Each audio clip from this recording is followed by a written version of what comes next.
जय हिंद।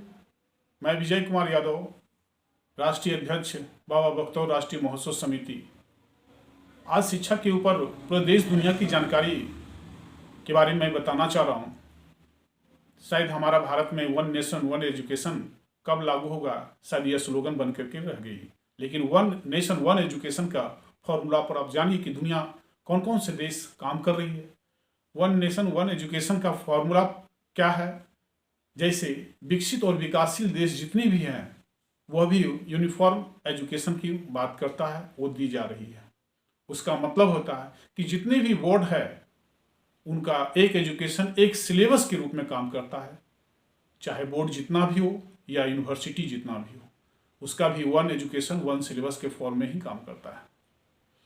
अब जानिए कि अमेरिका, रूस, Germany, Japan, France, Australia, China, ये सब जितने भी देश हैं ये सब one nation one education policy के तहत में काम करते हैं।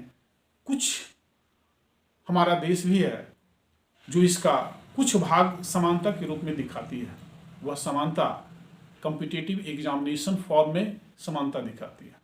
आप जानते हैं, चाहे आईएएस की हो वो पूरा ऑल इंडिया एक लेवल सिलेबस रहता है, पीसीएस का हो पूरा ऑल इंडिया एक लेवल का होता है, रेलवे का हो पूरा ऑल इंडिया एक लेवल का होता है, एयरफोर्स का हो सब एक लेवल का होता है, बैंक का हो पूरा ऑल इंडिया एक लेवल का होता है। ये कॉम्पिटिटिव एग्जामिनेशन फॉर्म में, ये वन एग्जामिनेशन का फॉर्म में कुछ काम करता है। अब थोड़ा आप जान जाइए कि सैनिक स्कूल का पूरा जितने भी स्टेट में है सब वन फॉर्म में वन सिलेबस के रूप में काम करता है। आपका अब जान जाइए कि नवोदय विद्यालय भी है, केंद्रीय विद्यालय भी है, ये सब one nation one education form में काम करता है। उससे अब आगे बढ़ते हैं तो हमारा देश में और सिर्फ कई से भाग है। यहाँ भारत की शिक्षा एक, अब जान जाइए कि एक जाति कैटेगरी के बेस के आधार पर काम कर रहा है या उसका बांटा हुआ है। उच्च और नीच की भाव यहाँ भी दिख रही है। जिस तरह से जाति में आप जानिए कि जनरल कैटेगरी का होता है, ओबीसी कैटेगरी का होता है, एससी एसटी कैटेगरी का होता है और अल्पसंख्यक कैटेगरी का होता है, उसी तरह यहाँ शिक्षा को भी एक बोर्ड उस फॉर्म में बना दिया गया है।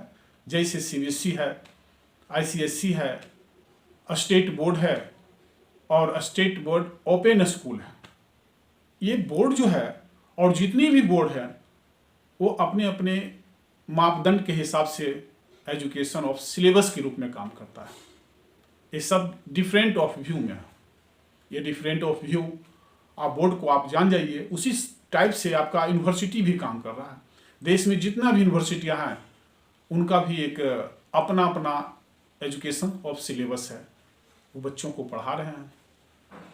प्राइवेट स्कूल है तो उनका अपना अपना रूल्स टूल्स के तहत में अपना चल रहा है, लेकिन किसी का एक कोई मापदंड नहीं रहा, सबका एक डिफरेंट बोर्ड है, डिफरेंट एजुकेशन ऑफ सिलेबस है। ये सिलेबस शायद कठिन होता है, तो जब आगे चलने के बाद मैं बता रहा हूँ कि अगर पहले पोजीशन पर आते हैं, जिस तरह से अगर समान जाति के लोग, सामान्य कैटेगरी के लोग आते हैं तो वन कैटेगरी में आते हैं, दूसरा ओबीसी दूसरा कैटेगरी में आते हैं, तीसरा एससी एसटी आते हैं और चौथा अल्पसंख्यक आते हैं। उसी तरह से यहाँ बोर्ड का भी डिस्ट्रीब्यूट किया गया है। जिस तरह से सीबीएसई एक स्थान पर रहेगा, आईसीएसई बोर्ड दूसरा स्थान पर रहेगा, स्टेट बोर्ड तीसरा स्थान पर रहेगा और एक लास्ट में है स्टेट ओपन बोर्ड जो है वो चौथा स्थान पर रहेगा। और भी कौन से तमाम तरह के बोर्ड जो बने हैं वो कैटेगरी वाइज नीचे चलता चला जाएगा।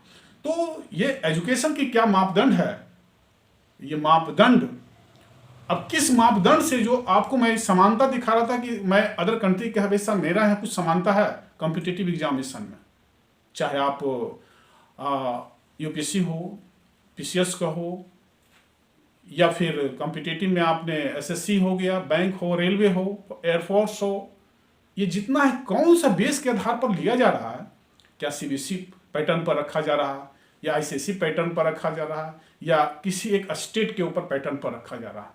वहाँ लोगों को परेशानी बढ़ती है। जैसे नीट का हो, इंजीनियरिंग का हो, तो ये नीट और इंजीनियरिंग का जितने भी है एक पैटर्न पूरा देश हमारा काम करता है, लेकिन उस कौन से पैटर्न पर रखा है, कौन सा बोर्ड के पैटर्न पर रखा है? मान लीजिए सीबीएसई बोर्ड के पैटर्न पर रख दे तो जहाँ भी जाइए स्टेट बोर्ड जितना पैटर्न वाला है, स्टेट बोर्ड उसके लिए बच्चा या उसका गार्जियन वहाँ भी अपने आप को हीन भावना की ओर से अपने आप को ग्रसित हो जाता है, मजबूर हो जाता है कि हम कैसे उसको सफल कर पाएंगे, क्योंकि हो सकता है सीबीएसई बोर्ड के पैटर्न पर से रख दिया हो, नीट हो या जेई हो।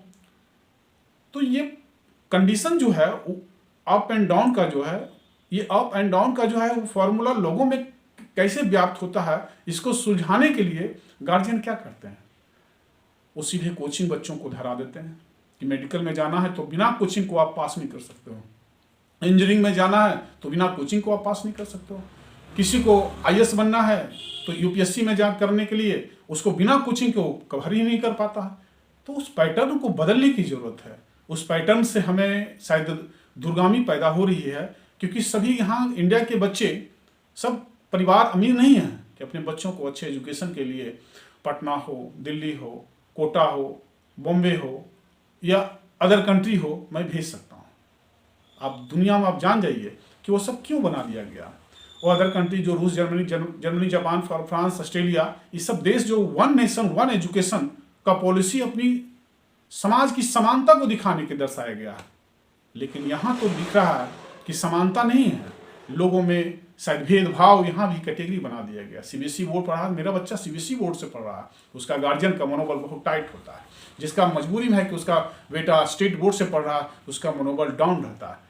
ये कैटेगराइज आप भली भांति आप समझ सकते हैं, जान सकते हैं, जानते हैं, ये लोग को जूझना पड़ता है। अगर कोई संस्कृत बोर्ड से पढ़ा तो और वो डल महसूस कर रहा है, या फिर कोई स्टेट ओपन बोर्ड से पढ़ रहा तो अपने आप को और डल महसूस करता है। ये महसूस कराने के लिए आप हमको समझने की ज़रूरत है। जब तक हम आप समझेंगे नहीं तब तक कुछ नहीं कर पा सकते हैं। ये इनफॉर्म एजुकेशन आप जान जाइए, यूनिफॉर्म एजुकेशन जो ऑल वर्ल्ड में काम कर रहा है, जितनी भी कंट्री में वन नेशन वन एजुकेशन की पॉलिसी से, तो वहाँ भेदभाव नहीं रह जाता है। वो उसका एक सिलेबस होता है, एक जो चैप्टर्स आते हैं सबका एक समान भाव से रहना है। ठीक है, स्टडी कोई भी कॉलेज में, स्कूल में पढ़े, कोई भी बोर्ड में पढ़े, लेकिन सिलेबस एक है तो निश्चित है कि उसका कम्पिटिटिव एग्जामिनेशन आएगा तो वो फेस करने के लिए है, चाहे गरीब हो, चाहे अमीर हो, चाहे पीएम का बच्चा हो, सीएम का बच्चा हो, डीएम का बच्चा हो, क्लर्क का बच्चा हो, चपरासी का बच्चा हो या एक आम मजदूर का बच्चा हो, सबका सिलेबस एक रहेगा। जब एक रहेगा तो निश्चित है क्वालिटी निश्चित है सबों में आएगी। वहाँ कोई भावना नहीं पैदा हो सकती है, दुर्भाव की भावना नहीं पैदा हो सकती है।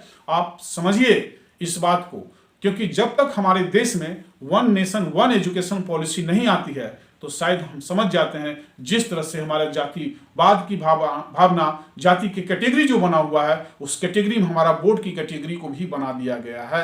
इस कैटेगरी को खत्म करने के लिए हम आप सबको एकजुट होना पड़ेगा। जब तक हम आप सब एकजुट नहीं होंगे तो निश्चित है कि इस देश में एक परिवर्तन होने का चांस नजर नहीं आती है। जब तक शिक्षा एक समान लोगों तक नहीं पहुंच पाएगा, एक अमीर से लेकर गरीब तक समान एजुकेशन नहीं पा सकता है, तब तक हमारा उस देश की जितनी भी वादे हैं या जो प्रोग्राम को आप जान जाइए कि सीबीएसई बोर्ड के नाम से जितनी भी अगर जूनियर से लेकर सीनियर तक बच्चों का होता है, आप क्लास या नर्सरी से आप उठाते हैं तो 8 तक हर स्कूल एक अपना अपना स्टडी मटेरियल्स, बुक्स प्रत्येक वर्ष अपना स्कूल वो चेंज करता है। शायद वो प्रत्येक वर्ष चेंज करने का मतलब है गवर्नमेंट का स्कूल का अगर बुक अगर मान के चलिए कि 50 रुपया में आ रही है, 100 रुपया में आ रही है, अब प्राइवेट में वही बुक अगर डिफरेंट अपना एडिशन का बना दिया जाए तो निश्चित उसका 300 का आ रही है, 400 का आ रही है, 200 का आ रही है। इतना डिफरेंट क्यों पड़ रहा है? सरकार क्या इस तरह से प्राइवेट स्कूलों को फ्री छूट दे दिया गया है? उस फ्री छूट में कितना शोषण गरीबों का हो रही है। आज एक एक स्कूल में जाता है तो 10,000 मंथली फीस हो गया, 5,000 मंथली फीस हो गया, लेकिन बिहार और देश की आप मानक स्थिति को आप जान रहे हैं। जो 6,000 से कम कमा रहा है तो वो गरीबी की रेखा से नीचे आ रही है। 6,000 बच्चों को स्कूल का फीस कैसे दे सकता है? हम आपको सोचने की ज़रूरत है। क्योंकि जब तक हम आपके एक विचार नहीं लोगों तक दे सकते हैं, तब तक बिहार या देश को सुधरने का कोई चांस नज़र नहीं आती है। ये inbuilt program as a virus फैलाने का काम करता है। अभी तक देश में जितना भी सिस्टम्स बने, वो inbuilt program as a virus का ही काम है। कोई ऐसा नहीं है कि डायरेक्ट सोशल में जाता है उसको टू डू वर्क है कि काम सही से सामान एक जनता तक ईजी पूर्वक मिल जाए। हर चीज़ में संघर्ष करने का, शायद ये पॉलिसी जितना भी है, ये पॉलिसी शोषण का पॉलिसी है। इस पॉलिसी जब से देश आज़ाद हुआ है, चाहे लॉ एंड ऑर्डर जो बना है उसके कोई इम्प्लीमेंटेशन नहीं है। कोई इम्प्लीमेंटेशन नहीं होने के रीज़न कि हम आप सब भटक रहे हैं। खैर, अब इसे बदलने की ज़रूरत है, क्योंकि हीन भावना को दूर करना है तो वन नेशन वन एजुकेशन की पॉलिसी हमें आपको आना ही पड़ेगा, तभी हमारा बिहार और देश खुशहाल हो पाएगा। जय हिंद, जय भारत।